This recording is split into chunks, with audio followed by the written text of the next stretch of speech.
Assalamualaikum warahmatullahi wabarakatuh. Perkenalkan, nama saya Muhammad Firdaus. Saat ini saya diberikan kesempatan sebagai salah satu orang presenter untuk kegiatan PIT IAGI ke-49 yang dilaksanakan tanggal 15 sampai 18 Desember 2020 dengan tema Geology and Sustainable Development. Jadi saya sendiri nama Muhammad Firdaus. Sekarang saya bekerja sebagai asisten peneliti di Pusat Survei Geologi Kementerian Energi dan Mineral.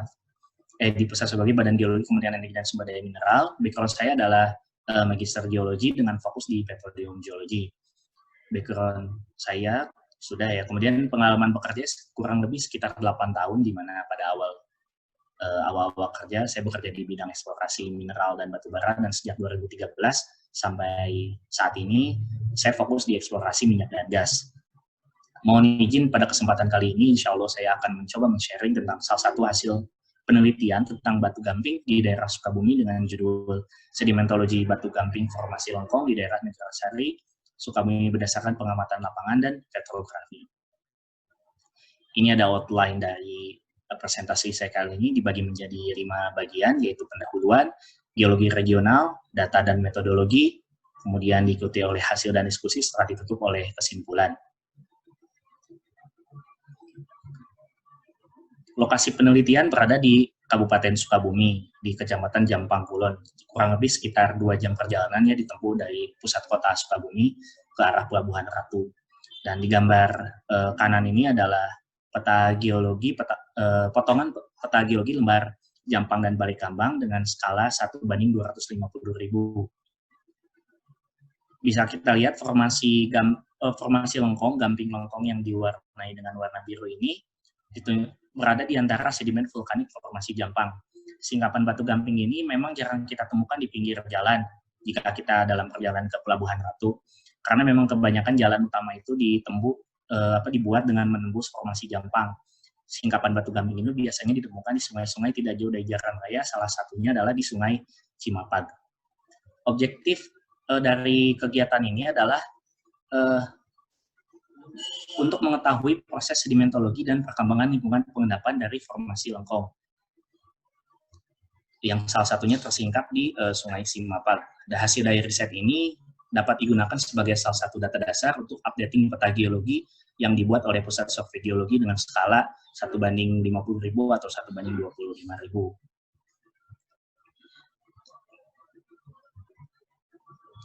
Kemudian geologi regional. Jadi ada 2 gambar di sini. Di gambar yang kiri adalah stratigrafi regional yang dikeluarkan oleh Martojoyo. Jadi daerah penelitian ini yang warna merah ini masuk ke dalam Mandala Cekungan Bogor yang dicirikan oleh endapan aliran gravitasi dan mengalami perubahan mulai dari laut dalam hingga laut dangkal dalam kurun waktu tersier sampai kuarter. Nah, batu gamping formasi lengkong ini yang kecil warna biru ini merupakan salah satu batu gamping yang berkembang pada umur Miocen Tengah. Dan gambar di kanan ini adalah peta paleogeografi dari Jawa Barat, dari Clement dan Sol tahun 2007. Sedimentasi batu gamping tumbuh pesat pada seri batuan vulkanik. Sedimentasi batu gamping tumbuh pesat pada saat seri batuan vulkanik Oligocene berhenti diendapkan seiring berhentinya aktivitas vulkanisme di selatan Jawa Barat. Perkembangan batu gamping yang pesat ini menjadi salah satu penciri bahwa aktivitas vulkanisme di selatan Jawa Barat ini sedang terhenti. Pada umur Miocen Tengah ini, batu gamping di bagian barat daya dan tengah Pulau Jawa menjadi tidak selaras seri batuan vulkanik berumur Oligocene. Kemudian data dan metodologi. Jadi data yang digunakan ini adalah data singkapan batu gamping dari outcrop yang tersingkap cukup baik di sepanjang Sungai Cimapag. Jadi ada 3 tahapan utama, yaitu pengambilan data di lapangan, kemudian analisis laboratorium, dan kemudian dilanjutkan dengan terakhir yaitu interpretasi. Jadi pada survei lapangan berupa pengumpulan data-data sedimentologi yang kemudian direcord ke dalam kolom stratigrafi terukur. Pada tahap analisis lab, sebanyak 12 sampel batuan dilakukan analisis petrografi yang hasilnya ditampilkan dalam matriks untuk penentuan satuan batuan serta menentukan jenis mikrofasies berdasarkan sayatan tipis batu gamping. Pengklasifikasian batu gamping mengacu pada klasifikasi Dunham.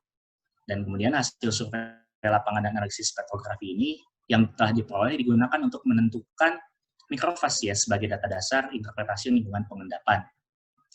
Penentuan mikrofasies dikelompokkan menurut Flugel tahun 2004 dan subfasies menurut Wilson tahun 1975. Untuk membantu interpretasi lingkungan pengendapan, penulis menggunakan klasifikasi biofasies dari Petronas tahun 1999 dengan melihat biota-biota yang ditemukan pada batuan. Jadi berikut adalah kolom stratigrafi dari Sungai Cimapag. Jadi berikut adalah kenampakan dari di sebelah kanan ini adalah kenampakan singkapan outcrop dan kemudian hand specimennya seperti apa. Jadi berdasarkan pengamatan di Sungai Cimapag ini, batu gamping formasi Hongkong merupakan batu gamping bioklastika dengan ketebalan kurang lebih sekitar 79 meter. Urutan stratigrafi dimulai dari yang paling tua itu berupa batu gamping Blackstone dengan ketebalan kurang lebih sekitar 23 meter. Yang menini anggota tuf dari anggota dari formasi Jampang. Nah, satuan ini terdiri dari klastika dominan foraminifera besar bentos. Selanjutnya di bagian tengah atau di bagian atasnya Wakestone ini terdapat pelapisan dari Wakestone dengan tebal sekitar 35 meter. Unit batuan ini berwarna krem dengan bioklas terdiri dari foraminifera dan pecahan koral. Dan bagian paling atas adalah Wakestone masif dengan ketebalan kurang lebih 21 meter, berwarna krem dengan bioklasnya itu sangat beragam ya, dengan dominasi foraminifera besar, kemudian foram kecil, pecahan koral, moluska, dan alga merah. Dan ini adalah gambar-gambarnya nih, Wakestone, di mana di Wakestone bagian atas ini kita menemukan adanya struktur gradient bedding, parallelizasi, dan wavy yang menunjukkan dia berada diendapkan di dekat slope. Ini juga kita bisa melihat dengan detail ya, kehadiran dari bioklas-bioklasnya, ada foram besar, ada alga merah, dan juga pecahan dari moluska. Ini adalah dari 12 sampel ini dilakukan interpretasi detail terhadap 12 sampel ini berdasarkan petrografi dan dilakukan point counting sebanyak untuk sejumlah 100 point counting. Jadi secara umum bisa dikatakan bahwa batuan penyusun utama, butiran penyusun utama dan muncul di hampir semua lapisan ini adalah foraminifera dengan dominan foram besar dan foram kecil. Dan kemudian semen pembentuknya adalah orthosparite. Dan juga kalau misalnya kalau kita mau membahas tentang porositasnya, bisa dilihat di sini bahwa nilai porositasnya itu sangat kecil, paling besar itu 4%. Jadi mungkin ini untuk kaitannya dengan reservoir ini kurang menarik ya. Nah, jadi dari sini kita bisa membagi mikrofasiesnya itu berdasarkan tadi Flugel dan Wilson ini, di mana mayoritas adalah kurang lebih sama. Jadi kalau misalnya kita di mikrofasies yang Flugel, kita lihat di sini yang dengan kode SM, yang kode SMF ini, yang ujung-ujung ini mereka ada di nomor 10 dan 5. Sedangkan untuk fasies Wilson, yang kiri ini, yang FZ, ada di 2 dan 4 secara mayoritas. Dan di mana pada bagian Wakestone yang paling atas kita bisa melihat bahwa kita bisa melihat perubahan di mana makin muda ini bioklas yang muncul itu makin beragam. Sedangkan pada unit batuan yang paling bawah atau paling muda itu memang dengan kenampakan Wakestone yang dominasi mud, ya kita hanya sedikit bisa melihat bioklas yang muncul, di mana dominasinya adalah foram besar dan foram kecil. Nah, ini kita masuk ke detail dari hasil thin section dan juga pembahasan tentang lingkungan pengendapannya. Jadi yang pertama ini adalah unit yang paling bawah atau yang paling tua, yaitu foraminifera Wakestone. Jadi dari sayatan ini kita bisa melihat bahwa batu gamping Wakestone ini merupakan bioklastik dengan dominasi mud. Ditemukan kehadiran granulobioklast, terutama foram besar ya, salah satu yang muncul adalah Lepidocyclina sp dan juga beberapa foram kecil. Pellets dan intraklas juga ditemukan tapi sangat jarang dengan penyebaran yang cukup acak. Kemudian kita bergerak ke arah lingkungan pengendapannya. Di sebelah kanan ini adalah klasifikasi biofasies berdasarkan Reference tahun 99.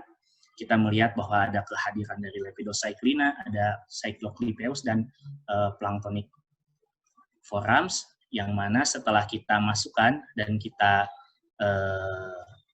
kita iris, ternyata bagian paling bawah dari formasi lengkong ini atau si Fasies foraminifera wekistone ini diendapkan di inter build up basin floor sampai di marine environment, atau sekitar kurang lebih ekuivalen pada kedalaman 60 sampai 120 meter di bawah permukaan laut.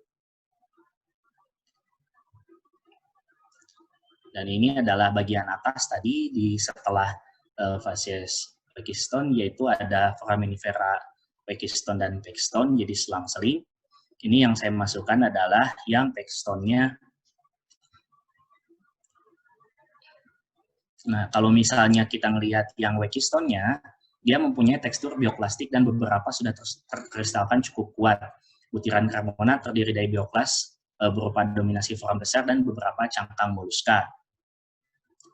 Nah, unit pekstone yang mana ini, yang ada di gambar ini, merupakan layer yang lebih dominan, memiliki tekstur bioklastik. Kita bisa melihat di sini sangat jelas ya, ada kehadiran dari foram besar. Alga juga ditemukan dalam bentuk pecahan-pecahan fragmen. Jadi kalau misalnya kita bisa melihat di sini bahwa 40% dari komponen grainnya ini adalah foram besar dan foram kecil, kemudian diikuti oleh algae. Dan dengan matriks 14% dan semen 14% dengan porositas 4%. Nah, kemudian kita ketika membicarakan tentang lingkungan pengendapannya, kita melihat biofasies yang muncul di sini, di mana kita menemukan di lapangan ada platikoral.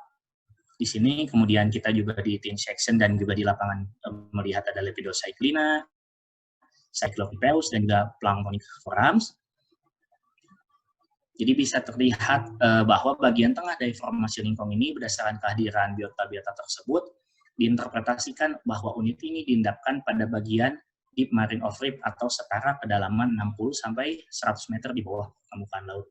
Jadi kita bisa melihat bahwa pengendapan unit ini sedikit lebih dangkal dari unit paling tua, artinya terjadi suatu pendangkalan atau pengendapan yang lebih dangkal. Dan kemudian ini bagian yang paling muda kita ditemukan di lapangan, yaitu Fasies foraminifera pekstone. Dia memiliki tekstur bioklastik. Kita lihat di sini banyak terdapat bioklas, ada foram besar. Ini ada Myogypsina, ini Lepidocyclina. Kita juga bisa melihat ini ada foram kecil juga. Dan kita bisa ini lihat ada red algae, ada algae-nya juga. Jadi di sini terlihat bahwa grain dari batu gamping ini secara dominan adalah foram besar, di mana diantaranya yang kita temukan tadi salah satunya Lepidocyclina, Myogypsina, dan Cycloclipeus. Kemudian cangkang moluska muncul sebagai yang terbanyak setelah foram besar, di mana sebagian besar dalam bentuk pecahan cangkang. Alga berbentuk panjang hadir seperti ini sebagai bioklas. Selanjutnya, kemudian pecahan cangkang moluska tadi dan algae beberapa telah mengalami mikretilisasi, dan kemudian ini matriks berwarna coklat keruh dan telah terubahkan menjadi mikrit. Nah, sekarang kita melihat ke kanan di tempat pengendapannya, di mana kita melihat ada kehadiran platikoral pada outcrop. Kemudian di section kita menemukan Lepidocyclina, Myogypsina, Cycloclipeus, dan kemudian Planktonic forams. Dan setelah kita iris, maka bisa diinterpretasikan bahwa satuan batuan ini diendapkan pada bagian deep marine off reef area atau kurang lebih 60 sampai 90 meter di bawah permukaan air laut. Jadi jika kita merunut dari paling tua ke pengendapan paling muda, maka pengendapan formasi lengkong ini mengalami pendangkalan, di mana unit paling muda diendapkan pada posisi kedalaman paling rendah, sedangkan unit paling tua diendapkan pada kedalaman paling dalam. Dan kemudian ini adalah summary-nya, di mana bisa kita simpulkan dua hal, yaitu batu gamping formasi lengkong yang tersingkap di Sungai Cimapag terdiri dari 3 fasies, yaitu fasies foraminifera wexstone, wexstone, perapisan wexstone, kemudian large bentonic foraminifera wexstone dengan ketebalan kurang lebih 79 meter. Kemudian lingkungan, dan berbicara tentang lingkungan pengendapan, bahwa batu gamping formasi lengkong ini merepresentasikan penurunan muka air laut atau pendangkalan, yaitu di mana bagian paling tua diendapkan pada interwell upbasin floor, kemudian di unit yang paling muda diendapkan pada daerah di marine of reef, di mana kedalamannya secara general yaitu 60 sampai 120 meter. Sekian presentasi dari saya. Assalamualaikum warahmatullahi wabarakatuh.